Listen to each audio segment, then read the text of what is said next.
Kasus penculikan dan perampokan seorang sopir ojek online di Makassar menjadi pemberitaan heboh. Pasalnya kasus ini terbilang terstruktur yang dikomandoi oleh seorang wanita.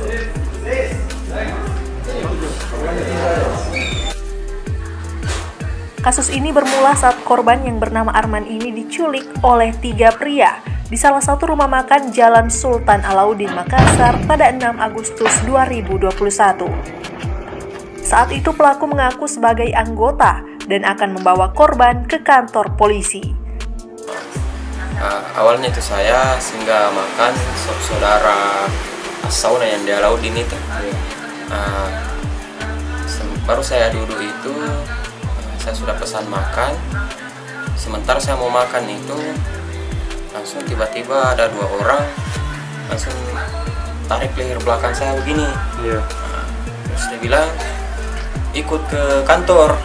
Jadi saya bertanya, apa masalahku ini Pak? Saya bilang begitu. Dia bilang, jangan mau banyak bicara, ikut saja, nanti di kantor kau tahu apa masalahmu.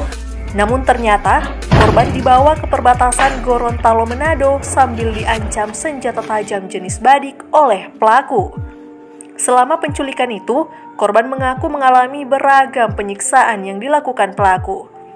Hingga akhirnya tiba di tengah hutan perbatasan Gorontalo Manado. Di sanalah ia dibuang dan tanpa menggunakan pakaian sehelai pun. Usai melancarkan aksinya, pelaku kembali ke Makassar dan membuang mobil pelaku di Jalan Metro Tanjung Bunga untuk menghilangkan jejak.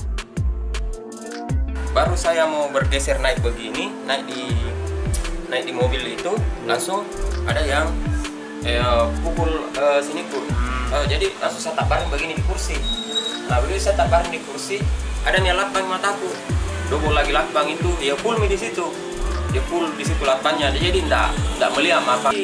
Berselang itu sepanjang jalan itu enggak lama itu ada yang bertanya, di mana itu unit kau simpan? 2 unit ini kau gelapkan. Dia bilang begitu sama saya. Jadi saya bilang, unit apa Pak? Dia bilang begitu. Saya bilang unit apa? Dia enggak pernah bilang unit ini, warna itu. Tapi setiap saya bertanya, saya dipukuli. Setiap saya bertanya, saya dihajar. Kasus ini mulai terungkap usai korban berhasil keluar dari hutan dan menemukan warga di Kecamatan Atinggola pada 14 Agustus 2021. Dibantu warga setempat, korban kemudian melaporkan kejadian yang dialaminya ke Polsek Atinggola dan berkoordinasi dengan Polrestabes Makassar. Penyelidikan pun dilakukan oleh unit Jatanras Polrestabes Makassar dan korban dipulangkan secepatnya ke Makassar. Unit Jatanras Polrestabes Makassar yang memperoleh keberadaan pelaku kemudian menangkap 3 pria di lokasi yang berbeda-beda di Makassar pada Sabtu 29 Agustus 2021. Ketiganya adalah Asis, Abdu, dan Harun, dan langsung diamankan ke posko Jatanras Polrestabes Makassar.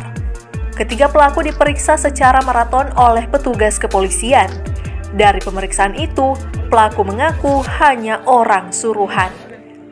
Ia dan rekannya diminta melakukan pencurian usai dibayar 40 juta rupiah oleh seseorang di Jakarta.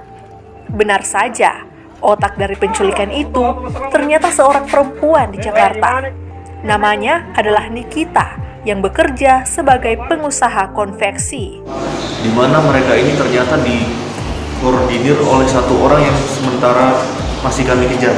Oh iya, dari hasil interogasi kami memang mereka mengakui adanya dana yang disiapkan oleh si koordinator yang menyuruh mereka menerima 40 juta untuk satu pekerjaan ini, di mana 30 juta diterima di awal, 10 juta diterima setelah mengeksekusi. Tim Jatanras Polrestabes Makassar pun langsung berangkat ke Jakarta dan berkoordinasi dengan kepolisian setempat. Pucuk dicinta, bulan pun tiba. Perjalanan petugas ke Jakarta berbuah hasil. Dari perburuan itu, polisi berhasil menangkap Nikita dan 3 pria yang juga terlibat dalam kasus ini. 3 pria itu adalah Mahadita, Mahendra, dan Abu Darda. Mereka membantu Nikita untuk merencanakan penculikan dan dibayar 30 juta rupiah. Ketiga pria ini merupakan anak buah Nikita yang bertugas merekrut 3 pelaku lainnya sebagai eksekutor. 7 orang, 4 kami amankan di sini, yaitu di daerah Bogor dan 1 di Jakarta di dalam sebuah hotel. Kasat Reskrim Polrestabes Makassar, Kompol Jamal Fatur Rahman menjelaskan, motif dari diturunkan di daerah perbatasan Manado. Jadi awali dengan adanya hubungan asmara tersangka dan korban, seperti saya jelaskan tadi, kurang lebih berjalan 1 tahun. Kemudian terjadi cekcok antara istri korban dan tersangka ini atas inisial NA ini kembali ke Jakarta. NA kembali ke Jakarta, kemudian dia meminta tolong temannya untuk membuat skenario pencurian dengan kekerasan dan penculikan ini. Sementara itu, mobil korban yang dibuang ke Jalan Metro Tanjung Bunga Makassar juga berhasil ditemukan polisi. Mobil itu telah dirusak dan dipreteli para pelaku. Kini, ke-7 pelaku diamankan di Polrestabes Makassar. Mereka terancam hukuman 12 tahun kurungan penjara.